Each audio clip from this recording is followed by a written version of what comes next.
The air in courtroom 3B was thick with a tension that hummed like an overloaded transformer, barely contained by the ornate plasterwork of the high ceiling. Every seat in the gallery was filled, a sea of hushed whispers and nervous coughs rippling through the space. The cloying scent of cheap disinfectant mingled with the fainter, sharper aroma of anticipation. Journalists clutched notebooks and pens, their faces a mask of professional disinterest that couldn't quite hide their eagerness. Town residents, their livelihoods often tied to the very factory at the heart of the proceedings, sat with a mix of fear and hope etched on their weary features. High above them all, on a dais carved from dark, polished oak, Judge Albright settled onto his bench.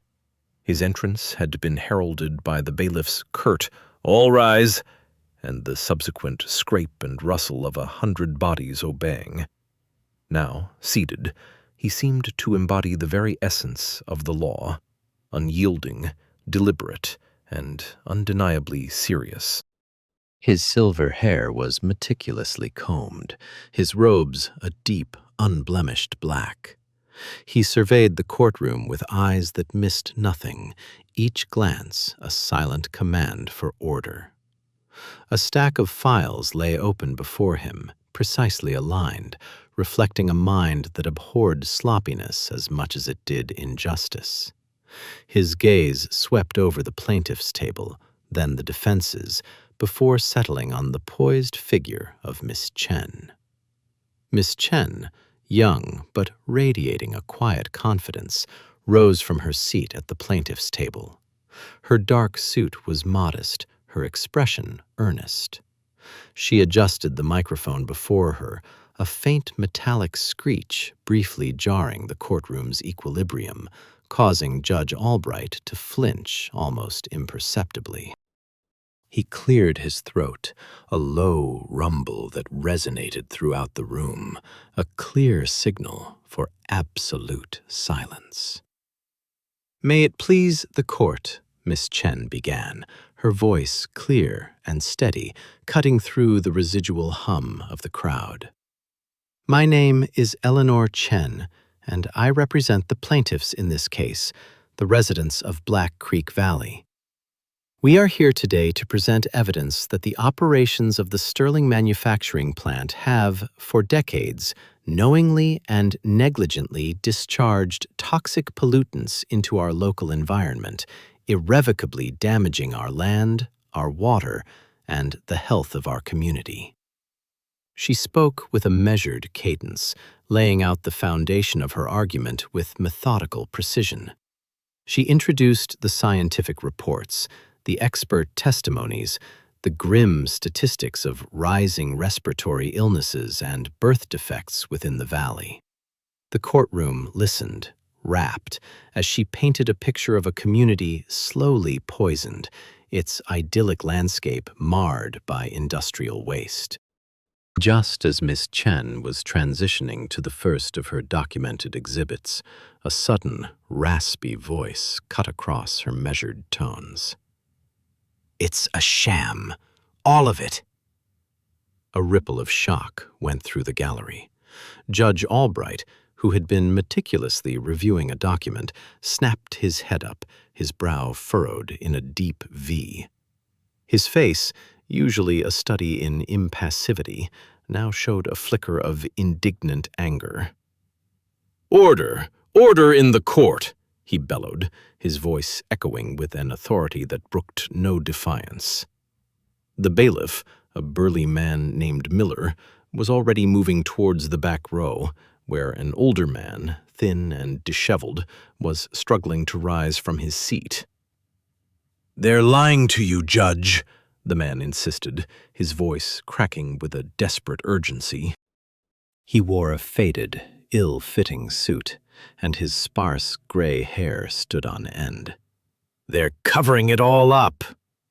"Bailiff, remove that man," Judge Albright commanded, his voice tight with barely suppressed fury. And I will remind everyone that this is a court of law, not a public forum for unwarranted outbursts. One more disruption, and I will clear this gallery." Miller reached the man, attempting to gently guide him out, but the man resisted, his eyes, though clouded with age, burning with an intense conviction. "You don't understand. This goes deeper than factory runoff. There's something else they're hiding." Judge Albright slammed his gavel down, the sharp crack reverberating through the hushed courtroom. "That is enough. Such behavior will not be tolerated. I find you in contempt of court, sir. Bailiff, detain this man. He will be held until further notice." A gasp went through the gallery. Contempt of court was no small matter. The old man, though visibly shaken, still tried to speak. "Please, Judge, just listen. I know things from way back." Miller had a firm grip on the man's arm, beginning to lead him towards the side exit. As he did, a small, worn leather wallet slipped from the man's breast pocket and clattered to the floor, spilling its contents. A faded driver's license, a few crumpled bills, and a tarnished military ID card lay scattered. The bailiff paused, stooping to collect the items. His eyes fell on the military ID. He picked it up, his professional demeanor momentarily cracking. He glanced at the old man, then back at the ID, his face paling slightly. He quickly scanned the name and identification number. "Judge Albright," Miller said, his voice unusually strained. I think you need to see this." He approached the bench with quick, urgent steps, handing the ID card up to the judge. Judge Albright, still bristling from the interruption, took the card with a dismissive gesture. His eyes, however, widened almost imperceptibly as he read the name and the attached designation. The anger in his face slowly drained away, replaced by a look of profound shock, then a dawning comprehension that bordered on alarm. He looked from the ID card to the old man, who was now being held still by the bailiff, a bewildered expression on his face. The judge's hand, usually so steady, trembled slightly as he placed the card back on the bench. He cleared his throat, but this time the sound was less a command and more a nervous tremor. "Mr. Miller," he said, his voice surprisingly quiet, "release the gentleman immediately." The courtroom was utterly silent, the previous tension now replaced by a thick, heavy bewilderment. Miller, equally confused, but obeying the sudden shift in command, let go of the old man. Judge Albright leaned forward, his gaze fixed on the old man, a new, almost deferential respect in his eyes. "Sir," he said, his voice devoid of its earlier severity, Could you please state your full name for the record?" The old man, still catching his breath, blinked. "Arthur Finch," he rasped. "Sergeant Arthur Finch, retired, U.S. Army, Special Operations." He paused, then added, almost as an afterthought, "Attached to Project Nightingale, 1968. A collective gasp went through the courtroom, though few understood the full implications. Judge Albright, however, looked as if he'd seen a ghost. His eyes, which had been so quick to condemn, now held a deep-seated apprehension. He slowly pushed himself back from the bench, his gaze never leaving Arthur Finch. "This trial," Judge Albright announced, his voice now a low, grave whisper that still managed to carry through the room, "is hereby suspended indefinitely." The words hung in the air, echoing the sudden, shocking silence that had fallen over courtroom 3B. Miss Chen, standing frozen at the plaintiff's table, stared, her carefully constructed case abruptly halted by a single faded military ID and the whisper of a classified project. The quiet buzz of justice had just been replaced by the deafening roar of something far more complex, far more dangerous. A late arrival. The heavy oak doors of the courtroom swung inward with a faint groan, a sound barely audible above the hushed murmurs that had filled the sudden void left by Judge Albright's abrupt suspension of the trial. All eyes, which had been fixed on the bench or on the stunned face of Miss Chen, now drifted towards the intrusion. Shuffling in, a figure emerged from the dim hallway, silhouetted for a moment against the brighter light of the corridor. It was Mr. Elias Henderson, a man whose presence often felt like an anachronism. His coat, a tweed affair that had seen better decades, was rumpled, the left lapel stubbornly refusing to lie flat. A shock of untamed white hair, like a dandelion gone to seed, framed a face etched with the deep lines of a life lived more in contemplation than in company. He blinked slowly, adjusting to the brighter room, his gaze a little unfocused as it swept over the rows of faces. He seemed oblivious to the sudden shift in attention, to the low, irritable sigh that escaped the clerk, or the sharp, assessing glance from Judge Albright, whose features were still taut with a barely suppressed anger from the previous disruption. Mr. Henderson simply ambled forward, a soft, rhythmic tap-tap drag of his worn leather shoes marking his progress. He clutched a battered leather satchel in one hand, its contents a mystery he rarely shared, and in the other, a copy of the morning's newspaper, folded haphazardly. A few heads turned, then a few more. The bailiff, who had been standing rigid beside the door where Arthur Finch had made his dramatic exit, visibly relaxed his shoulders, recognizing the familiar, if slightly eccentric, local. It wasn't uncommon for Mr. Henderson to be late or to wander in during an unusual moment. He was a fixture of the town, known for his long, meandering walks and his unwavering, if sometimes misplaced, sense of civic duty. He often attended court proceedings, not out of any personal involvement, but from a deep-seated belief in the transparency of justice. He navigated the aisle with the determined, if somewhat wobbly, gait of a man whose thoughts were miles away. His eyes, a pale, watery blue, seemed to peer through the present moment, as if searching for something just beyond the visible. He paid no mind to the lingering tension in the air, the unspoken questions hanging heavy after the judge's cryptic pronouncements. The weight of Finch's military ID, still perhaps resting on the bench, was a secret he did not share. Reaching the very back row, a section usually reserved for those with the least immediate interest in the proceedings, Mr. Henderson paused.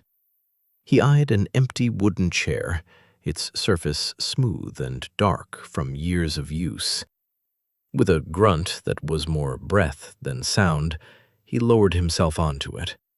The chair, an old thing with loose joints, protested with a soft, drawn-out creak. It was a small sound, almost swallowed by the cavernous room. Yet, in the sudden, profound silence that had descended after Judge Albright's decree, it was amplified. A couple of jurors, their faces still showing traces of bewilderment, shifted their focus from the bench to the source of the noise. Miss Chen, who had been gathering her papers with a trembling hand, glanced over, a flicker of mild annoyance crossing her features before she returned to her task. Even Judge Albright, whose gaze had been fixed on some distant point beyond the courtroom walls, gave a slight, almost imperceptible turn of her head. Mr. Henderson, seemingly oblivious to the attention his arrival had garnered, settled back. He placed his satchel carefully on the floor beside him, the newspaper still clutched in his hand. He looked around the room once more, a faint, almost imperceptible smile playing on his lips, as if he had just remembered a forgotten appointment. Then, his eyes, still a little unfocused, came to rest on the empty witness stand, and a thoughtful expression settled upon his face. He blinked again, slowly, and waited. The trial, he knew, was suspended, but he had arrived, and that, in his mind, was what mattered. The dirty river map. The courtroom's hushed anticipation deepened as Miss Chen, her movements precise and unhurried, approached a large easel draped with a canvas.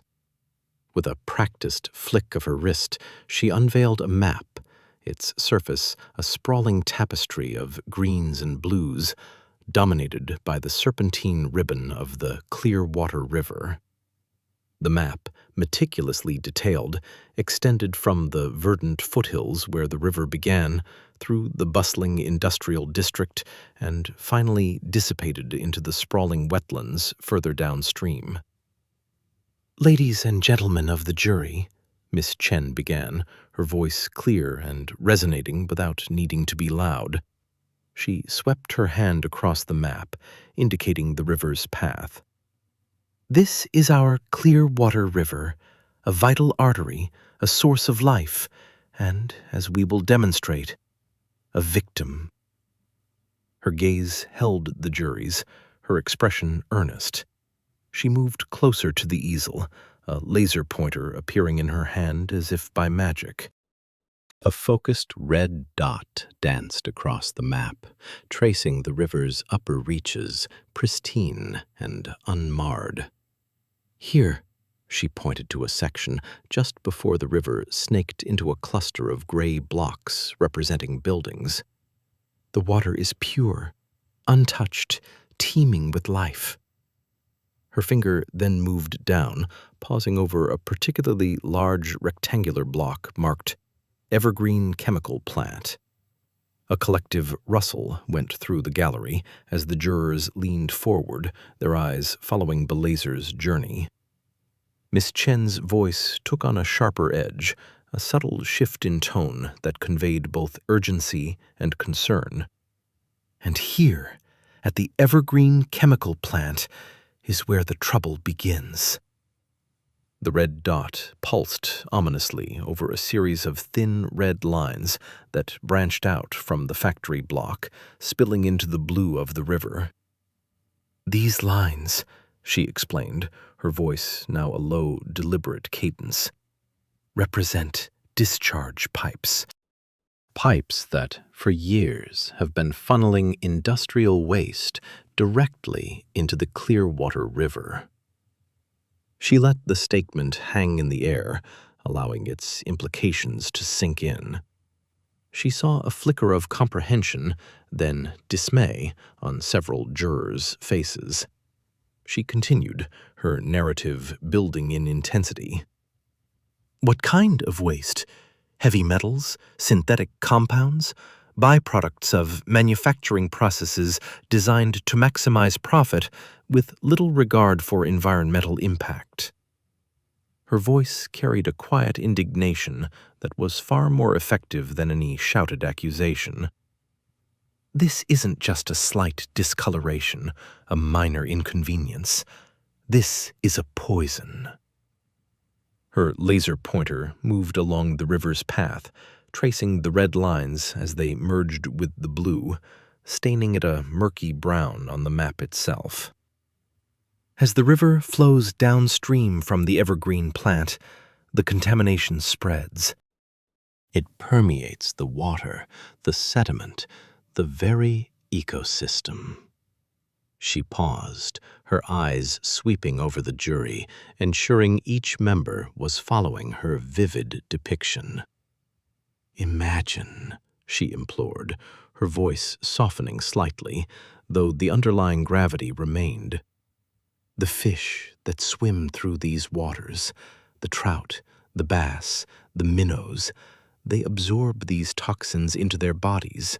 They become sick. They die. And those that survive carry the poison within them." She let that image settle, the silent implication of a river teeming with poisoned life. "And it's not just the fish," she continued, her gaze unwavering. "The birds that feed on them, the otters, the raccoons that drink from the banks, they too become unwitting victims. It disrupts the entire food chain, a delicate balance shattered by industrial negligence." She painted a picture of cascading ecological devastation, each element building upon the last. Then she shifted her focus, bringing the impact closer to home. But the damage doesn't stop at the wildlife. The Clearwater River feeds into the municipal reservoir that supplies drinking water to the communities downstream, communities where many of you reside. A murmur rippled through the gallery. Mr. Henderson, in the back row, leaned forward slightly, his eyes, previously fixed on the empty witness stand, now sharpened on the map, a flicker of something unreadable passing across his ancient features. Miss Chen's voice hardened again, cutting through the growing unease. "While the water undergoes treatment, the sheer volume of pollutants, the specific types of chemicals involved, present a formidable challenge. The long-term health implications for those exposed to even trace amounts are significant, potentially leading to chronic illness, developmental issues, and a compromised quality of life." She pointed to the wetlands at the map's edge, a mosaic of greens and yellows. "And finally, the wetlands. The natural filters, the nurseries for countless species. They are choked, overwhelmed, their vital functions slowly eroding under the constant assault of this toxic flow." She gestured back to the evergreen plant, her hand a testament to the source of the suffering. "The dirty river map, as we call it, is a stark visual representation of a profound injustice, an injustice that has been allowed to persist for far too long." An unexpected outburst. The hum of the courtroom's air conditioning had been the only consistent sound for the past hour, a low counterpoint to Miss Chen's unwavering presentation. Her laser pointer, a crimson dart, danced across the laminated map, highlighting discharge points and contaminated zones with clinical precision.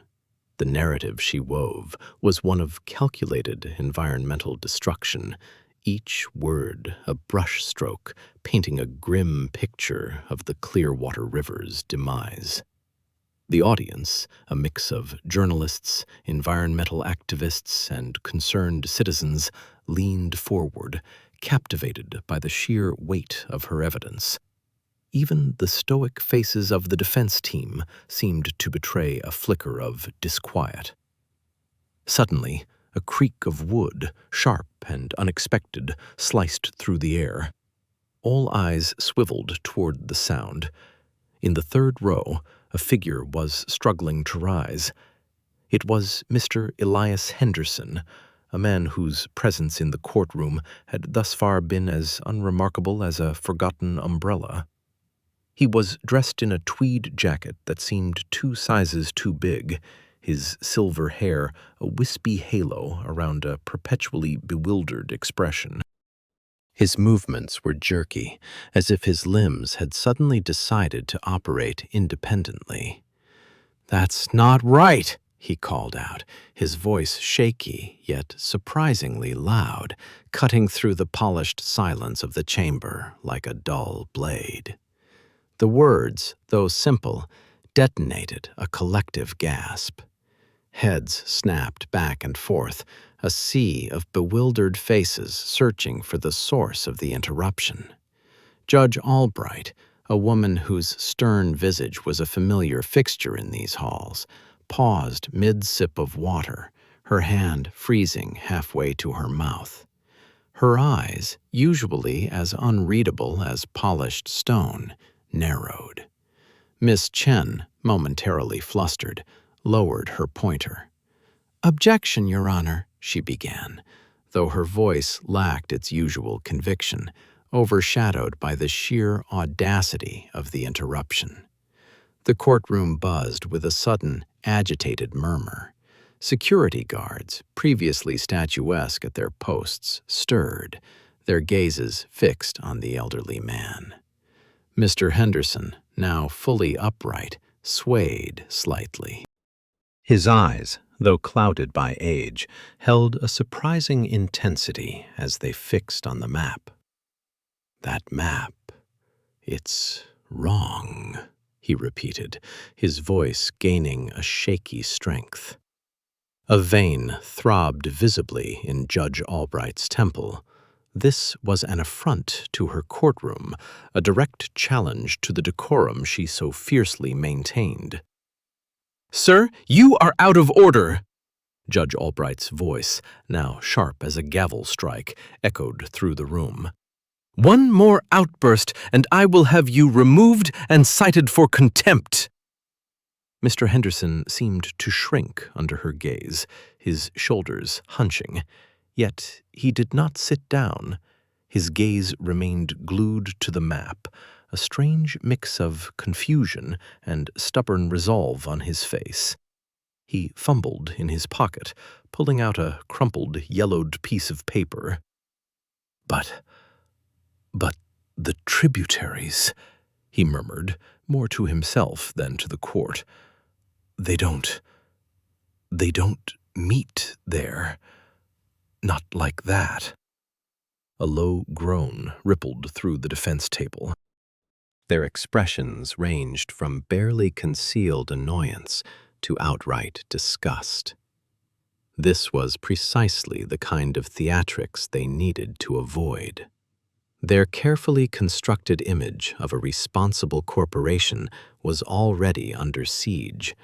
An old man disrupting proceedings only served to undermine the seriousness of the situation. "Bailiff," Judge Albright commanded, her voice crackling with fury, "escort this man out of my courtroom and prepare the necessary paperwork for contempt of court." Two burly bailiffs began to move, their heavy boots thudding softly on the carpet. The air in the courtroom tightened, a palpable tension as everyone braced for the inevitable confrontation. Mr. Henderson, however, seemed oblivious to the approaching officers. His finger, gnarled and trembling, traced an invisible line on the air, mirroring the contours of the Clearwater River on the projection. The old sluice gate. It was upstream, years ago. "Before the plant expanded," he mumbled, his eyes wide, as if seeing something no one else could. That's where the diversion was, a secondary channel for the old mill, not on this map. The bailiffs reached him, their hands outstretched. One of them gently but firmly gripped his arm. Mr. Henderson winced, finally tearing his gaze from the map to look at the officer. For a moment, a flash of genuine fear crossed his face, quickly replaced by a desperate urgency. "Wait!" he cried, pulling free from the bailiff's grasp with surprising force. He fumbled in another pocket, extracting a worn leather wallet. With trembling fingers, he pulled out a laminated card. "My identification," he stammered, holding it out to the judge, his voice now a ragged plea. I have a security clearance. This map is incomplete. It's fundamentally flawed." The courtroom fell silent again, a different kind of silence this time, one of stunned disbelief. The bailiff, about to re-engage, hesitated, glancing at the card. Judge Albright, her face a mask of irritation, gestured for the bailiff to take the card. He approached the bench, took the small card, and handed it to the judge. Judge Albright's eyes skimmed the card. Her expression, previously a storm cloud, underwent a profound transformation. Her eyebrows shot up, her jaw slackened, and a faint flush crept up her neck. She looked at the card, then at Mr. Henderson, then back at the card. The silence stretched, thick and heavy. "The court will take a recess," Judge Albright announced, her voice strained, barely above a whisper. Her gaze, now devoid of anger, rested on Mr. Elias Henderson, a man who, moments before, had been a mere nuisance, now a sudden enigma. "Immediately." The gavel came down, not with its usual authoritative crack, but with a hesitant thud. The trial, and indeed the entire case, had just veered into uncharted territory. Judge's warning. Judge Albright's face, usually a mask of composed authority, crumpled into a deep frown. The sudden, audacious interruption by Mr. Henderson had not only shattered the courtroom's carefully cultivated silence, but had also thrown the meticulously planned proceedings into disarray. A low murmur rippled through the gallery, a collective gasp of disbelief at the elderly man's temerity, followed by the excited buzz of whispered speculation. Legal interns exchanged wide-eyed glances, their pens hovering over notepads, sensing an unscripted drama unfolding before them. "Order! Order in this court!" Judge Albright's voice, usually a measured baritone, now boomed with an uncharacteristic sharpness that cut through the nascent chaos. He slammed his gavel with a force that made several attendees jump, the sharp crack echoing off the high ceilings. "Sir, please sit down," he shouted, his gaze fixed on Mr. Henderson, who remained standing, seemingly oblivious to the judge's escalating fury.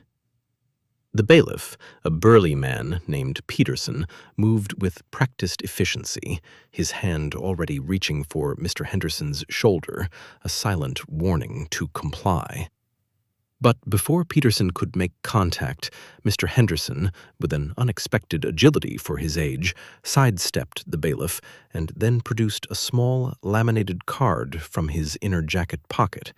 He held it up, not to the judge, but to the court recorder, and then to the stunned faces in the jury box, as if presenting a rare artifact. Judge Albright's eyes, narrowed in irritation, darted to the card. Even from his elevated bench, he could discern the official seal, the stark black lettering, and the subtle glint of a holographic overlay. His initial assumption, that the old man was merely a disgruntled citizen, or worse, a publicity seeker, began to falter. The distinct, almost regal font of "Top Secret Classified" was unmistakable, a design he'd only seen in specific, highly secure contexts. "Mr. Henderson," Judge Albright began, his voice still edged with command, but now tinged with a sliver of bewildered caution. I will not tolerate disruptions in my courtroom. If you do not immediately take your seat, I will have you removed and held in contempt. Do you understand?" The threat hung heavy in the air, a stark reminder of the judge's power. Mr. Henderson, however, did not flinch. His pale blue eyes, usually soft and roomy, held an unyielding resolve. He ignored the threat of removal, his attention solely on the map displayed on the large screen, which now seemed to glow with an almost accusatory light. "The map is incomplete, Your Honor," he reiterated. His voice, though soft, carried an undeniable conviction that silenced the lingering whispers in the gallery. "It omits a critical feature of the Clearwater River, a feature that fundamentally alters the understanding of the contamination's spread." Judge Albright's frown deepened, a roadmap of exasperation etched into his forehead. He had presided over countless cases, dealt with every conceivable form of obstruction, but this was new. An old man, seemingly out of nowhere, not only interrupting a federal trial, but also claiming classified knowledge about the very evidence being presented. It was audacious, bordering on insane, yet the card in his hand, now held more deliberately, spoke volumes. Peterson, sensing the shift in the judge's demeanor, paused, his hand still hovering, his gaze flicking between the judge and Mr. Henderson. The judge's order for removal had been clear, but the unexpected display of a security clearance had introduced an unforeseen variable. "Mr. Henderson," Judge Albright repeated, his voice now lower, a dangerous rumble that promised swift consequences. "I will give you one final opportunity to comply. Sit down now, or I will have you forcibly removed and face immediate charges of contempt. Do not test my patience." The judge leaned forward slightly, his knuckles white as he gripped the edge of the bench. The air in the courtroom crackled with tension, every eye fixed on the standoff. This was not just about maintaining order, it was about asserting the court's absolute authority. But Mr. Henderson, instead of cowering, took a deliberate step forward, raising the laminated card higher. "Your Honor, this is not a disruption. This is a correction." "A necessary one. My clearance allows me to access and rectify such critical omissions, especially when they pertain to national security implications, which this contamination does." The words "national security implications" hit Judge Albright like a physical blow. His jaw tightened. He knew the implications of such a statement, the sudden, complex web of federal agencies that could become involved, the potential for an already complex environmental case to spiral into something far larger, far more sensitive. The trial, he realized, was no longer merely about Sterling Manufacturing and their toxic waste. Judge Albright exhaled slowly, a long, drawn-out sigh that seemed to carry the weight of unforeseen complications. He looked at the card again, then at Mr. Henderson's unwavering face. The threat of contempt, while still valid, now felt inadequate. This wasn't just a simple nuisance. This was a riddle. And Mr. Henderson, with his unassuming appearance and his powerful little card, held the key. "Bailiff," Judge Albright said, his voice now devoid of anger, replaced by a weary resignation. "Secure that individual's identification and call an immediate recess. I need to verify this." The gavel, instead of slamming in anger, fell with a soft thud, a sound of surrender to the unexpected. The courtroom, which had held its breath, exhaled in a collective gasp of surprise. The trial, indeed, had taken an irreversible turn. The map is wrong. A collective gasp, a palpable tremor swept through the courtroom, settling into an uneasy quiet. Judge Albright, still grappling with the shocking appearance of the classified card, struggled to regain his bearing. The furious crimson that had moments ago painted his face now drained, replaced by a profound bewilderment shadowed by dawning apprehension. His gaze fixed on Mr. Henderson, whose unassuming frame seemed to exude an improbable gravitas in the sudden stillness. "Mr. Henderson," the judge's voice, carefully reined in, offered a stark contrast to his earlier booming pronouncements. "I have called for a recess. You may be seated. Bailiffs, escort Mr. Henderson to the witness stand for the duration of the recess, please." But Elias Henderson, despite the judge's directive and the looming figures of two bailiffs, remained rooted. He slowly shook his head, a defiant spark igniting his watery blue eyes. The classified card, still clutched in his trembling hand, seemed to throb with an almost spectral luminescence under the subdued courtroom lights. His focus wasn't on the judge, nor the lawyers, nor the curious faces in the gallery. His unwavering stare was fixed on the sprawling map of the contaminated region, displayed prominently on an easel beside the jury box. "They're hiding something," he declared, his raspy voice unexpectedly forceful, cutting through the residual tension. It wasn't a shout, but a statement of absolute conviction, echoing a lifetime of unspoken grievances. "This map is wrong. It's missing crucial details." With a surprisingly agile step for a man his age, he advanced, a wobbly finger extended directly at the massive exhibit. His digit traced an imagined path, hovering over the section depicting the sprawling Sterling manufacturing plant and the adjacent river bend. This meticulously rendered topographical representation, the bedrock of the prosecution's case, had meticulously charted the pollutant's spread. Yet, in Henderson's eyes, it was a carefully constructed deception, an incomplete truth designed to mislead. This isn't right," he persisted, his voice gaining an unsettling momentum.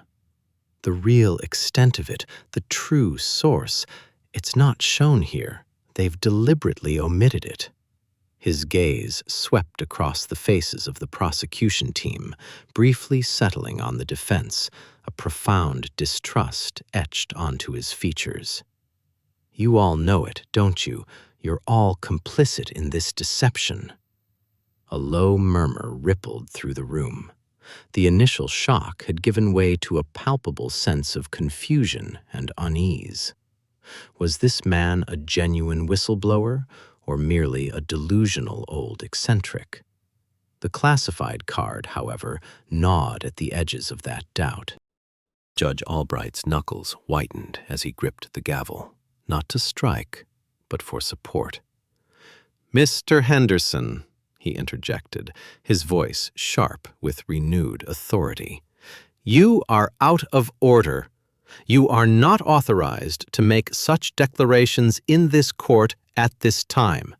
The recess has been called to verify your claims, not to permit you to disrupt these proceedings further." But Henderson seemed impervious to the judge's warnings. His conviction burned brighter than any official reprimand. He took another step towards the map, his hand now resting lightly on the laminated surface, as if attempting to transmit a hidden truth through touch.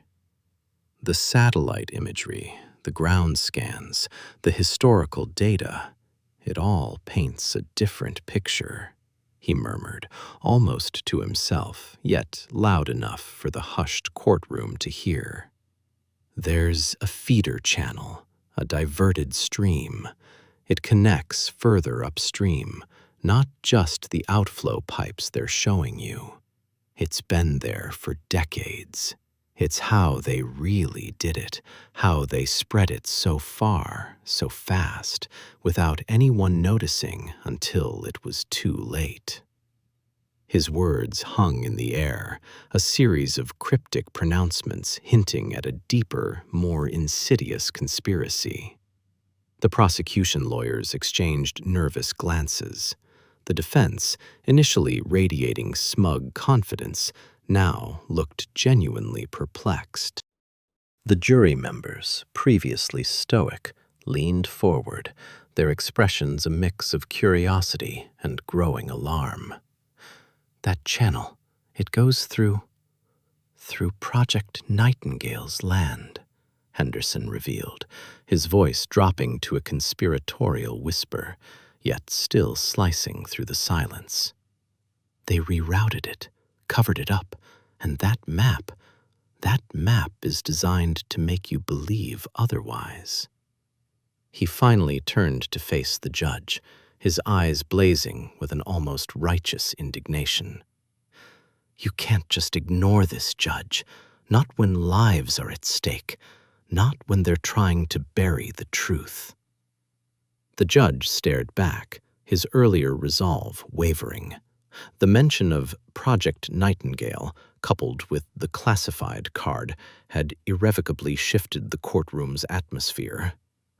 This was no longer merely an elderly man's outburst. It was about the potential unveiling of a truth far more complex and dangerous than anyone had anticipated. The recess, called to verify a simple identity, had just become infinitely more complicated. Guards approach. A collective gasp rippled through the gallery, a wave of hushed disbelief following Elias Henderson's audacious declaration. The words, "Project Nightingale's land," hung in the suddenly heavy air, a tangible weight pressing down on everyone present. Judge Albright, his face a mask of barely contained fury, slammed his gavel once more. The sound, usually a sharp crack of authority, was muffled by the sheer audacity of Henderson's defiance. "Mr. Henderson," the judge's voice, though low, vibrated with dangerous intensity. "I have given you every courtesy. You have abused the court's patience, disrupted these proceedings, and now you are making unsubstantiated conspiratorial claims. Regardless of any card you may possess, this is a court of law, not a platform for your fantasies." His gaze flickered towards the two bailiffs, stern-faced men in crisp uniforms who had been standing at attention near the rear doors. "Guards," he commanded, his voice rising, "escort Mr. Henderson out of this courtroom. He is in contempt. I will deal with the sentencing later." The two bailiffs, their movements synchronized, began to advance. Their heavy, measured footsteps echoed in the sudden silence, each thud a testament to the approaching end of Henderson's impromptu testimony. The distance separating them from the witness stand, where Henderson still stood, seemed to shrink with alarming speed. One of the bailiffs, a man with broad shoulders and a no-nonsense demeanor, adjusted the belt of his uniform, his hand hovering near his sidearm, a purely symbolic gesture, yet one that sent a shiver down the spines of many watching. The other, slightly older, with a graying mustache, fixed Henderson with an unblinking stare that promised no quarter.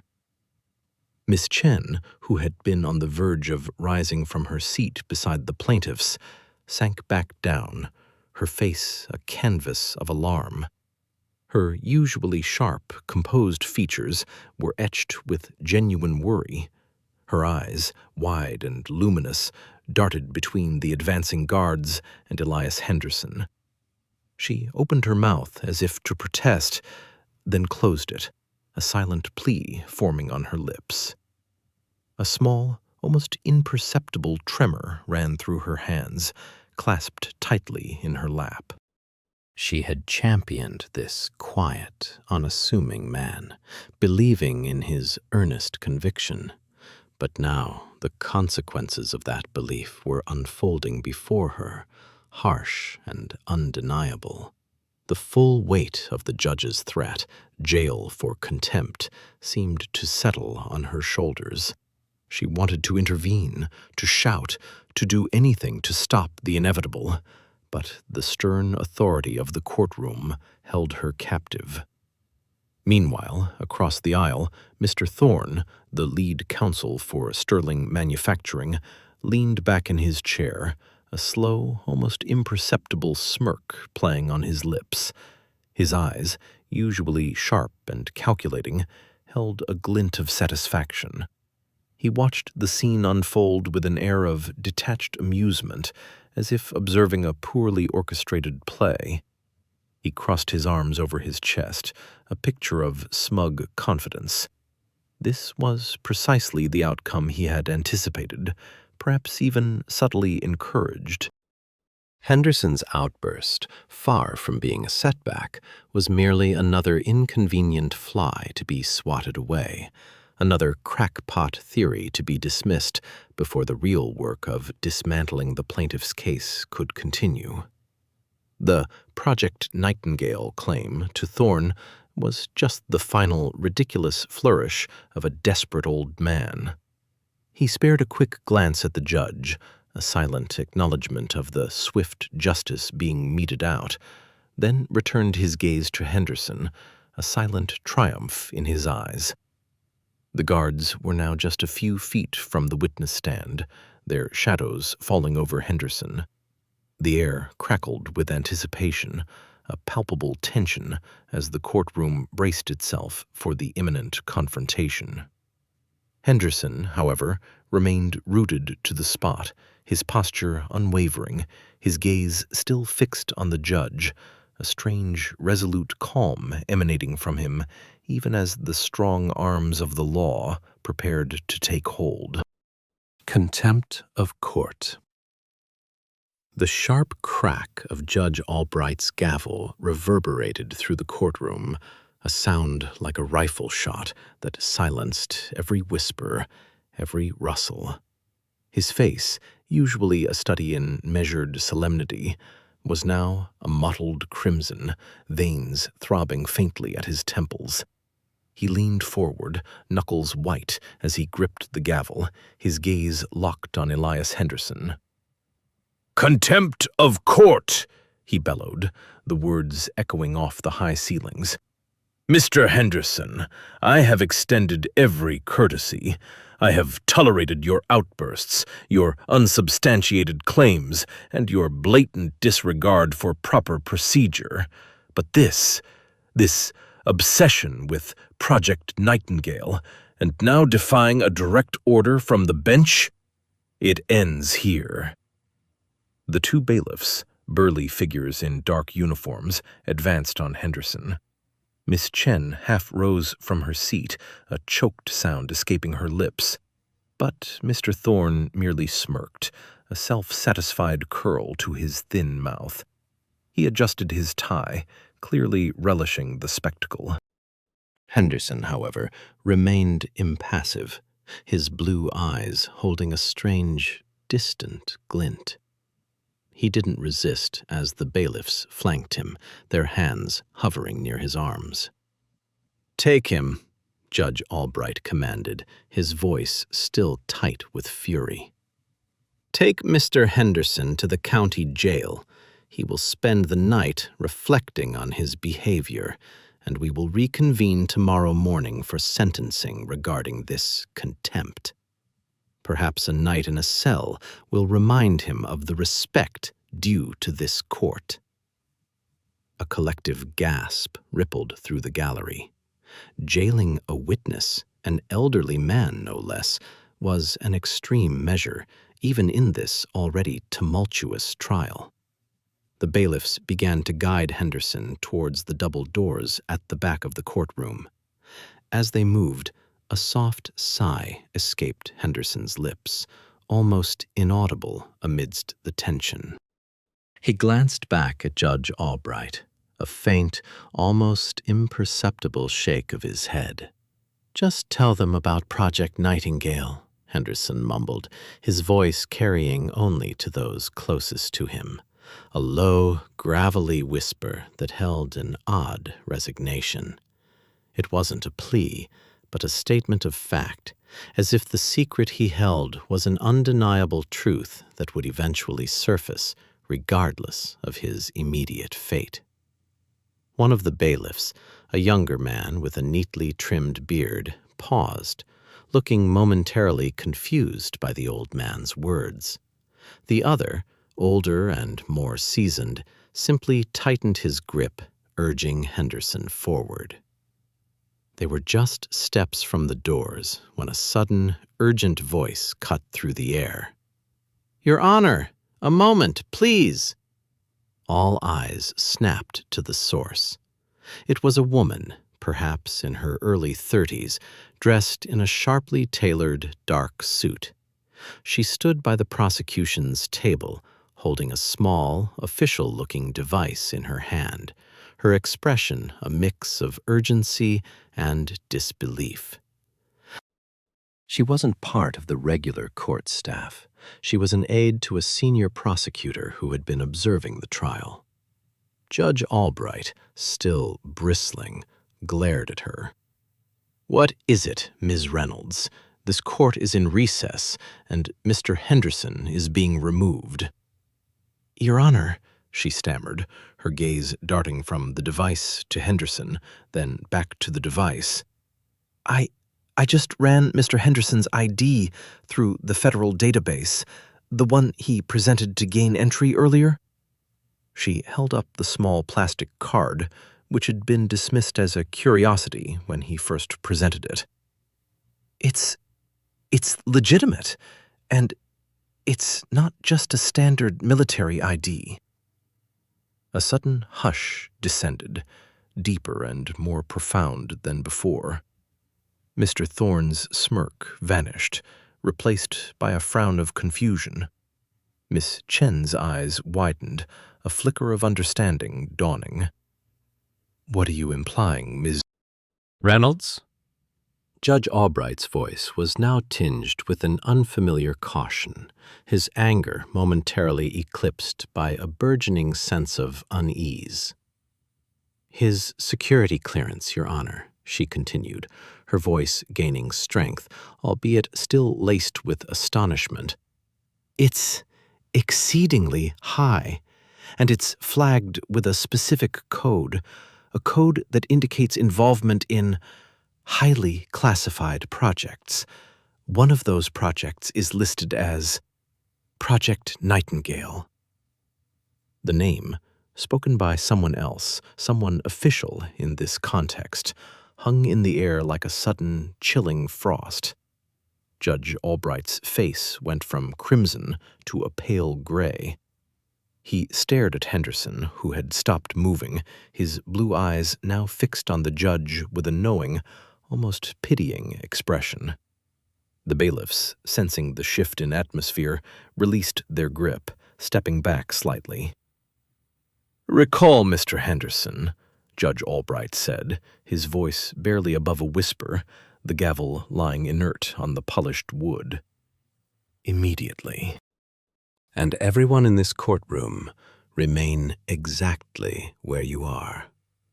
This trial is halted."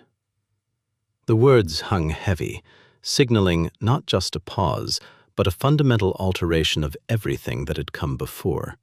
The nuisance old man, the source of disruptions, was suddenly transformed into something far more significant, far more dangerous, and undeniably connected to the very heart of the mystery. The trial against Sterling Manufacturing, once a clear-cut case of environmental negligence, had just veered into uncharted, classified territory. A mysterious interruption. The collective gasp that followed Judge Albright's abrupt halt to the trial hung heavy in the air, a tangible shroud of disbelief. Elias Henderson, despite the handcuffs biting into his wrists, offered a small, knowing smile, a flicker of triumph in his rheumy eyes as the bailiffs, now hesitant, paused their egress. The courtroom, a moment ago a cacophony of hushed whispers and indignant murmurs, was now a tomb of suspended animation, every eye fixed on the judge. Judge Albright, usually a bastion of unflappable authority, was a study in controlled chaos. The florid flush had drained from his face, leaving it a pasty white, stark against the dark robes. He ran a hand over his thinning hair, his gaze darting from Ms. Reynolds, who stood poised and unreadable, to the still handcuffed Elias Henderson, and finally to the hushed assembly.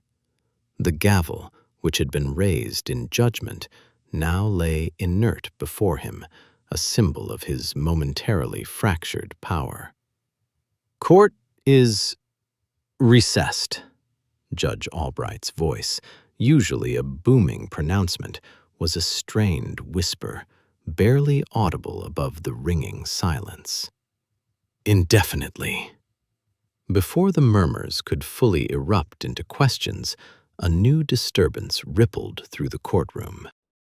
The heavy oak doors at the back, which had been firmly shut, burst open with a soft thud, drawing every head to the entrance. A woman, tall and impeccably dressed in a charcoal gray suit, strode in with a purpose that brooked no argument.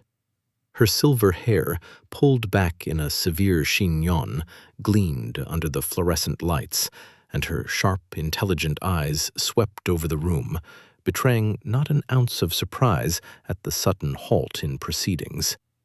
She carried a sleek black briefcase clutched tightly in one hand, and her stride was confident, a testament to years spent navigating corridors of power. She didn't look like a lawyer, nor a reporter, nor any of the usual courtroom fixtures. There was an air about her, an undeniable gravitas that commanded immediate attention. Without a glance to the bewildered spectators, or even the still-standing prosecutor, she bypassed the usual protocol, her heels clicking a staccato rhythm on the polished floor.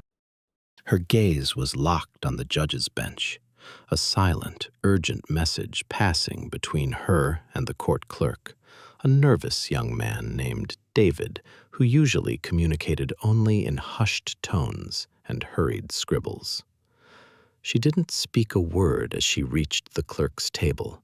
Instead, she leaned in, her voice a low, urgent murmur that was swallowed by the thick silence of the courtroom. Her words, though inaudible to the gallery, were clearly of paramount importance. David, usually unflappable, blanched visibly, his eyes widening with each hushed syllable. He nodded vigorously, his gaze flicking nervously towards the judge. Then, with a speed that belied his usually methodical nature, David practically sprang to his feet, clutching a small, folded note that the woman had discreetly pressed into his hand. He practically jogged the few steps to Judge Albright's bench, his movements jerky and uncoordinated. "Your Honor," David whispered, his voice cracking slightly. "Ms. Evans insists this is urgent, top-level clearance. She..." She says it pertains directly to Project Nightingale and Mr. Henderson's testimony. Judge Albright, still pale, took the note with a trembling hand. As he unfolded the paper, his eyes, already wide with apprehension, narrowed in concentration. The courtroom held its breath. The only sound was the faint hum of the air conditioning and the distant murmur of city traffic filtering in from outside. The judge's gaze swept over the words, then up to Ms. Evans, who now stood patiently by the clerk's table, her expression unreadable. A muscle twitched in Judge Albright's jaw.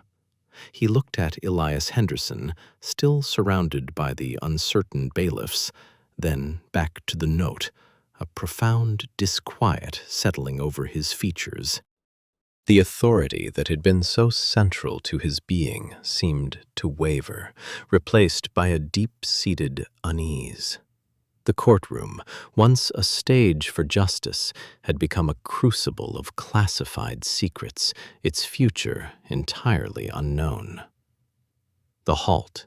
Judge Albright, his usual composure now a fractured mask, stared at the retreating back of Elias Henderson. The old man, escorted by 2 uniformed deputies, had been a nuisance, a disruption, a complicating factor.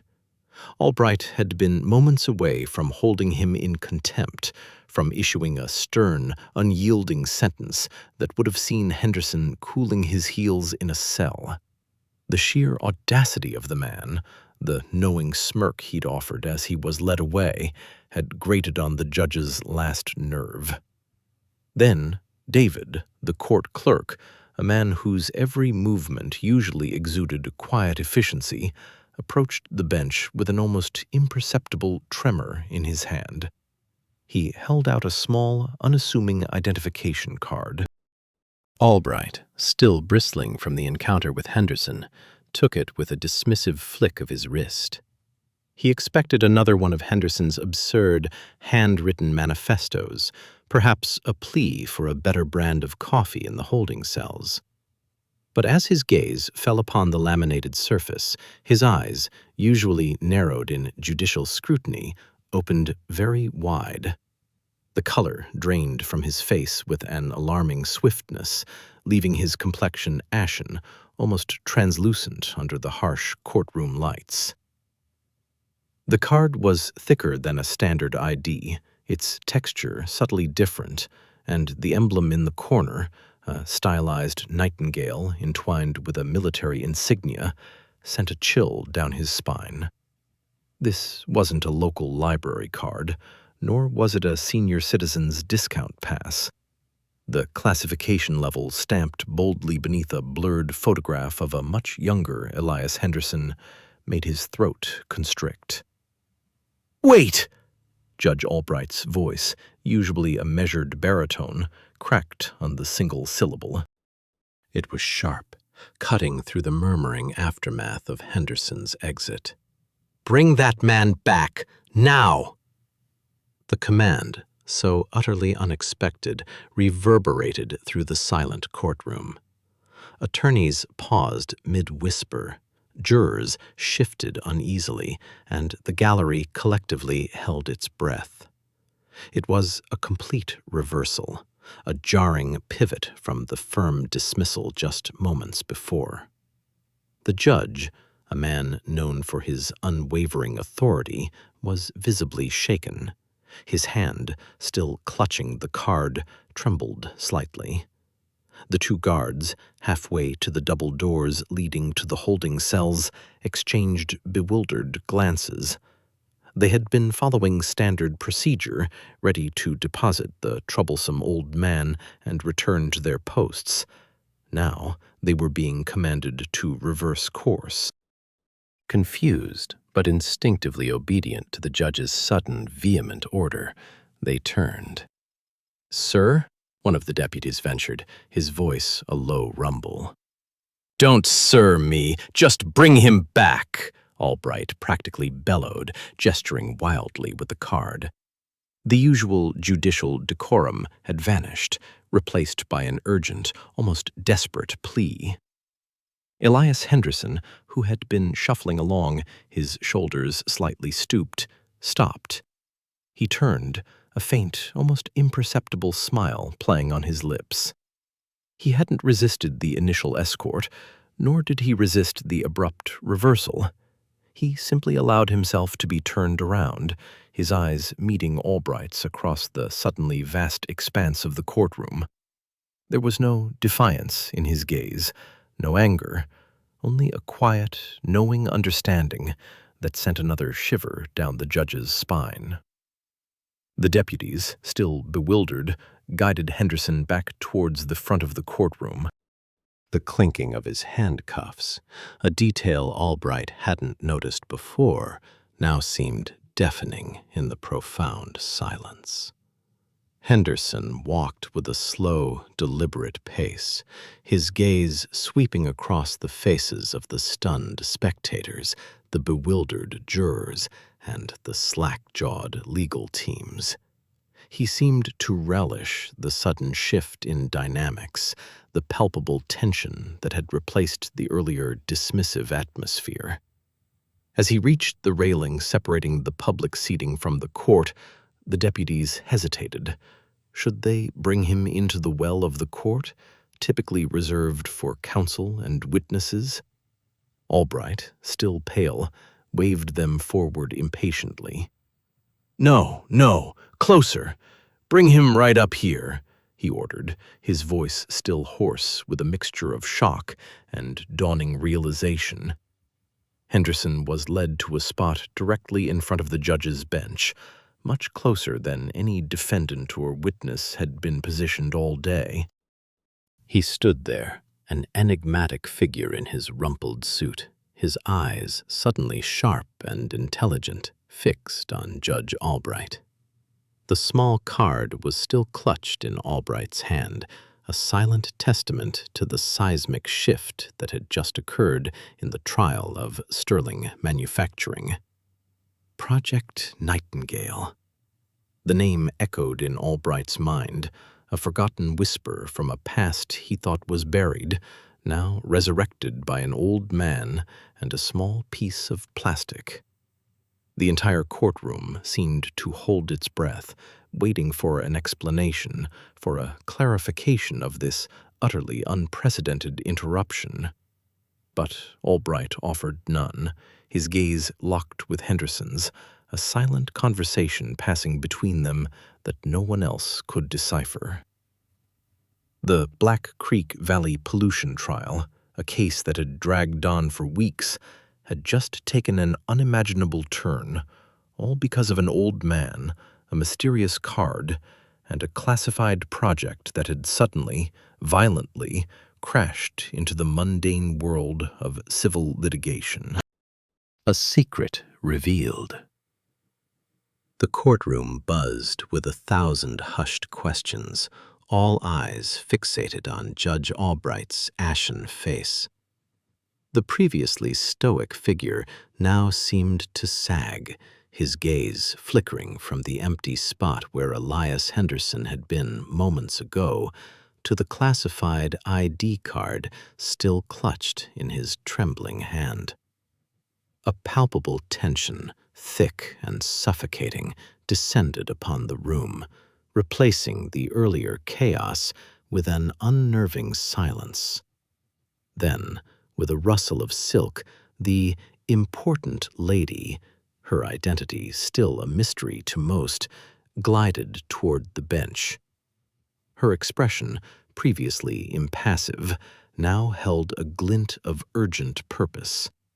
She leaned in close, her voice a murmur, barely audible above the collective held breath of the spectators. Her words, though few, seemed to carry an immense weight. Albright's head bowed slightly, as if under the sudden burden of an unforeseen truth. Defense attorney Maxwell Thorne, usually quick to object, remained uncharacteristically still, a furrow of concern etched between his brows. Across the aisle, Prosecutor Evelyn Reed, her usual confident posture now slightly slumped, watched the exchange with a mixture of bewilderment and apprehension. Even the stern-faced bailiffs seemed to hold their breath, their trained impartiality momentarily forgotten in the face of this unprecedented turn of events. The air thrummed with frustrated curiosity, every head craned, every ear strained, desperate to catch a stray word, a fragment of the hushed conversation. But the important lady's voice remained a low, controlled whisper, a stark contrast to the usual stentorian pronouncements of the court. Albright, for his part, offered only monosyllabic responses, his gaze fixed on some distant point beyond the courtroom walls, as if seeing an entirely new landscape unfurl before him.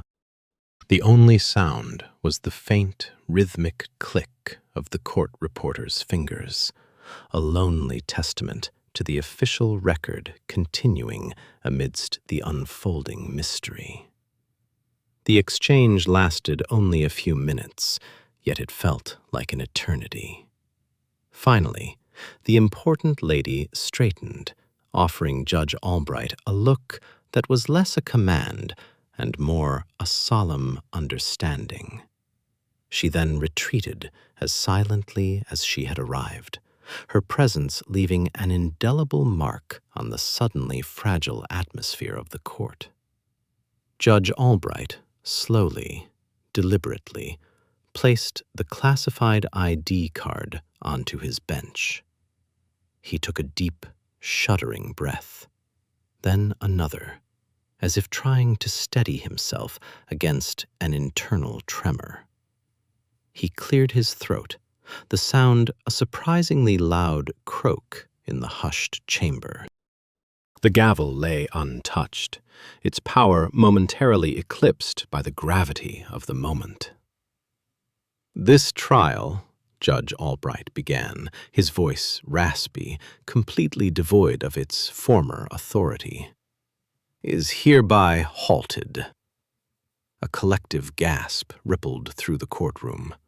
Lawyers exchanged bewildered glances. Spectators leaned forward, their faces a mixture of shock and disbelief. A murmur began to rise, threatening to break the fragile silence, but Albright's next words cut through it with unexpected force. "Effective immediately," he continued, his voice gaining a shaky resolve, "all proceedings in the case of Black Creek Valley versus Sterling Manufacturing are suspended indefinitely." He paused, his gaze sweeping across the stunned faces before him, lingering for a moment on the empty witness stand. "The court," he announced, his voice now tinged with a raw urgency that sent a shiver down every spine, "has been presented with exceedingly grave information regarding the individual identified as Mr. Elias Henderson." His eyes, wide and troubled, darted to the spot where Henderson had been dragged away. "Information that necessitates immediate and thorough verification." He picked up the classified ID card again, turning it over in his hand as if it were a fragile artifact from another era. "This is no longer merely a matter of environmental litigation," Albright declared, his voice rising, imbued with a newfound, terrifying conviction. "It has become a matter of national security." The words hung in the air, heavy and ominous, reshaping the entire narrative of the Black Creek Valley pollution case. What had been a straightforward environmental dispute had, in a single electrifying moment, been irrevocably transformed into something far more profound, far more dangerous. The courtroom, once a stage for legal arguments, now felt like the antechamber to a hidden world, a world where the quiet murmurings of an old man held the power to unravel a meticulously constructed reality. The implications were staggering, and every person in that room knew, instinctively, that nothing would ever be the same. The source of Black Creek's pollution, once a simple industrial oversight, now promised to be a secret of unimaginable proportions, buried deep within the layers of a classified conspiracy. The true identity. A few hours later, the courtroom doors creaked open once more, admitting a restless trickle of spectators and reporters. The air, though still heavy with unspoken questions, had shed its earlier volatile charge, replaced by a strange, almost reverent hush. Judge Albright, when he re-emerged from his chambers, was a man transformed. The righteous indignation that had painted his face earlier had been scrubbed clean, leaving behind an ashen pallor and a profound weariness that seemed to have aged him a decade in a single afternoon. His robes, once a symbol of his unwavering authority, now seemed to sag on his trembling frame. He did not bang his gavel. Instead, he simply stood behind the bench, his gaze sweeping over the assembled faces, lingering for a moment on the plaintiff's counsel, then the defense, before finally settling on Elias Henderson. There was no anger in his eyes now, only a deeply troubled recognition. Henderson, for his part, sat quietly, his hands clasped over his cane, a faint, almost imperceptible smile playing on his lips. The judge cleared his throat, a raspy, uncertain sound. "Ladies and gentlemen," Judge Albright began, his voice devoid of its former booming command. "This court is now back in session. However, the nature of these proceedings has fundamentally shifted." He paused, taking a slow, shaky breath. "Earlier today, Mr. Elias Henderson interrupted these proceedings. While his actions were, by all traditional standards, a contempt of court, the information he possessed and his true identity have necessitated an immediate and complete reassessment of this entire case." He bowed his head for a moment, as if wrestling with an immense internal burden. When he looked up again, his eyes, wide and troubled, were imbued with a terrifying conviction. "Mr. Henderson, it has come to the court's attention, is not merely a concerned citizen or a senile bystander. Mr. Elias Henderson was, decades ago, a leading military scientist, intimately involved in highly classified government projects." A ripple of murmurs spread through the courtroom. The reporters scribbled furiously. The lawyers exchanged bewildered glances. This was not the environmental litigation they had signed up for. "Specifically," the judge continued, his voice gaining a shaky resolve, "Mr. Henderson was a key figure in a project known only by its code name, Nightingale.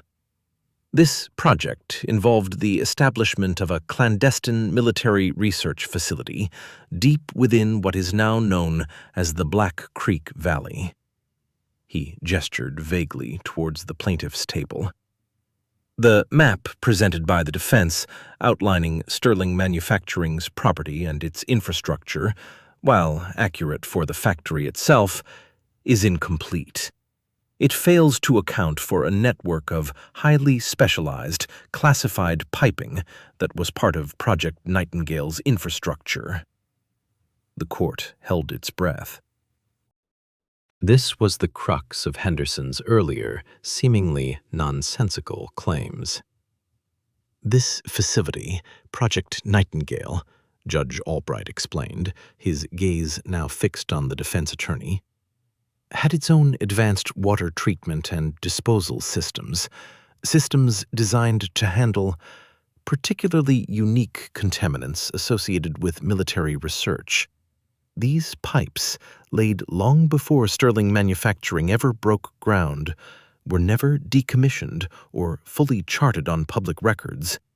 They remained, effectively, ghosts beneath the valley floor. He turned his attention to Henderson, a gesture of profound respect now evident in his bearing. It appears that, through an oversight of truly catastrophic proportions, some of these forgotten, secret old pipes from the Project Nightingale base were inadvertently connected to Sterling Manufacturing's own wastewater discharge system during the factory's construction. The pollution in Black Creek Valley, the true source of it, may not be solely a result of Sterling Manufacturing's operations, but rather a catastrophic leak or malfunction within this ancient, classified network, carrying substances far beyond what any standard environmental impact study would ever detect. The courtroom erupted into a cacophony of gasps and exclamations. The meticulous environmental case, built on years of data and expert testimony against Sterling, had just imploded. The pollution wasn't just industrial waste. It was something far more sinister, something with roots in the shadowy world of military secrets and forgotten experiments. The true identity of Elias Henderson had not only saved him from contempt, but it had ripped open a gaping hole in the fabric of their understanding, revealing a conspiracy that dwarfed the initial scope of the trial. The judge, his face still pale, but his eyes burning with this newfound, terrifying knowledge, looked directly at Henderson, a silent question hanging in the charged air. Justice realigned.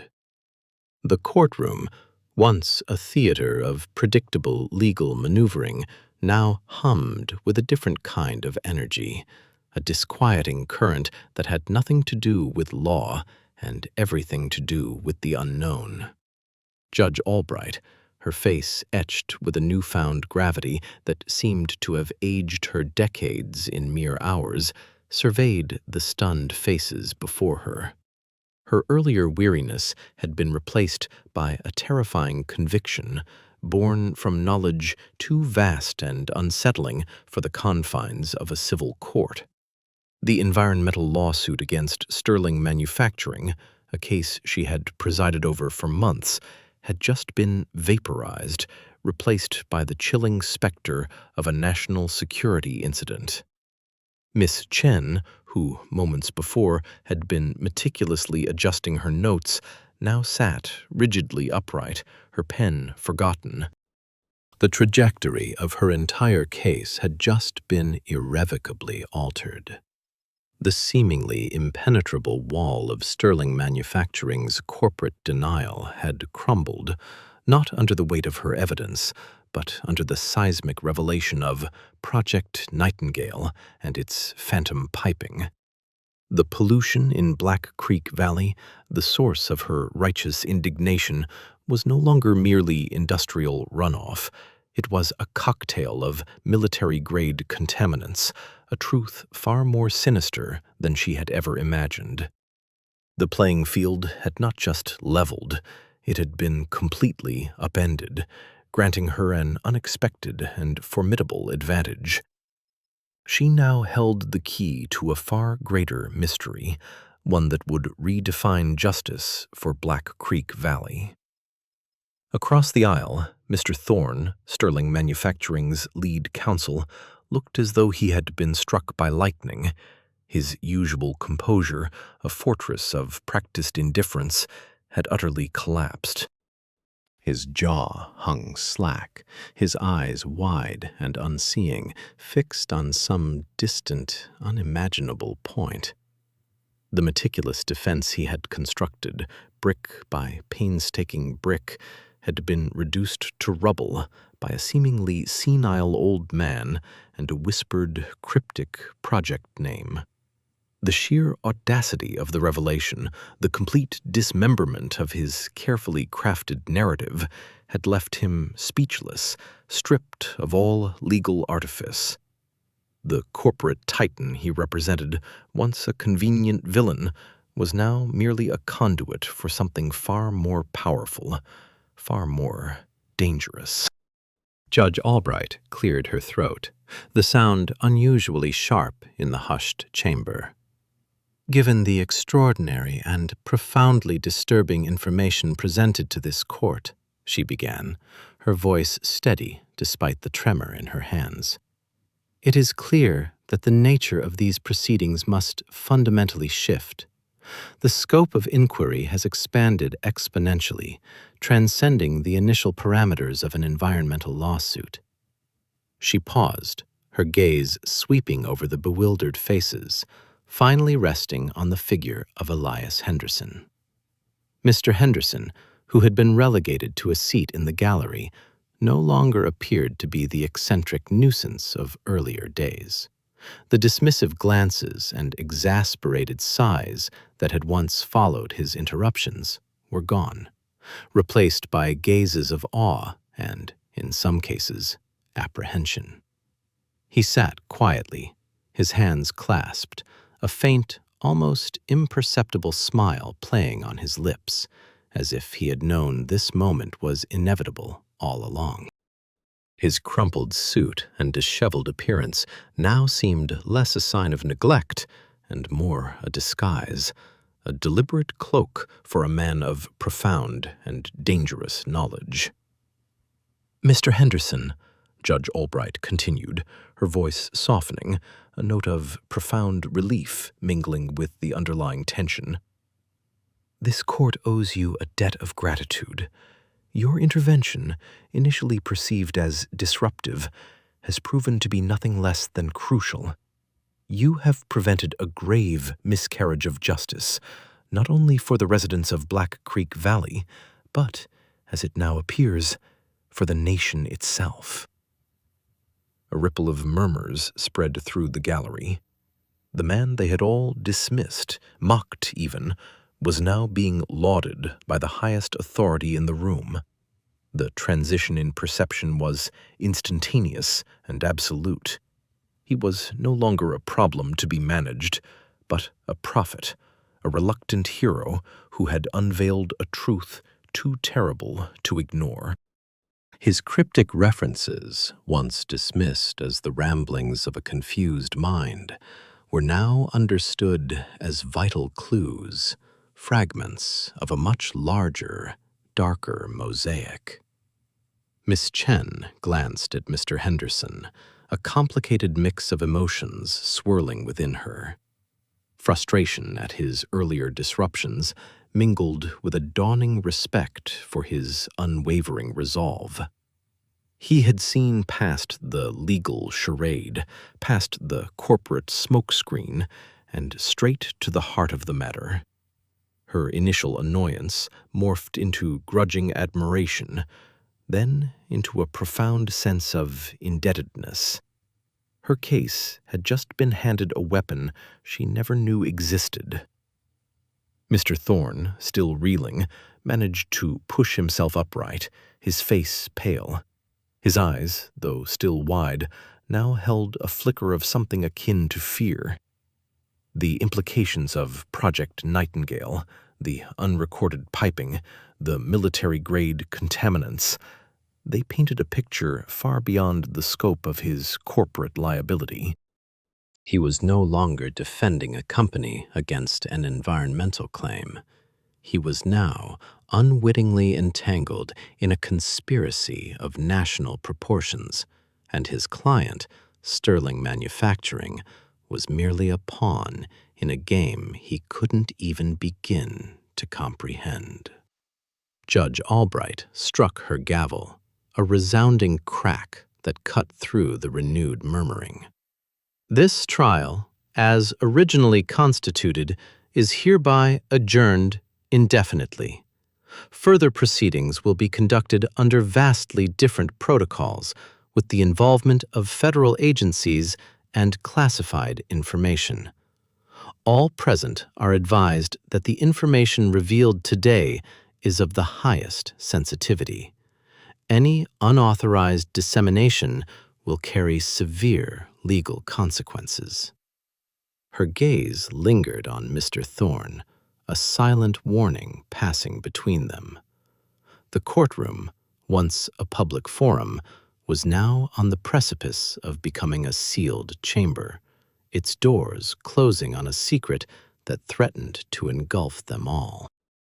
Elias Henderson, the unlikely catalyst, merely watched, a quiet sentinel of the truth.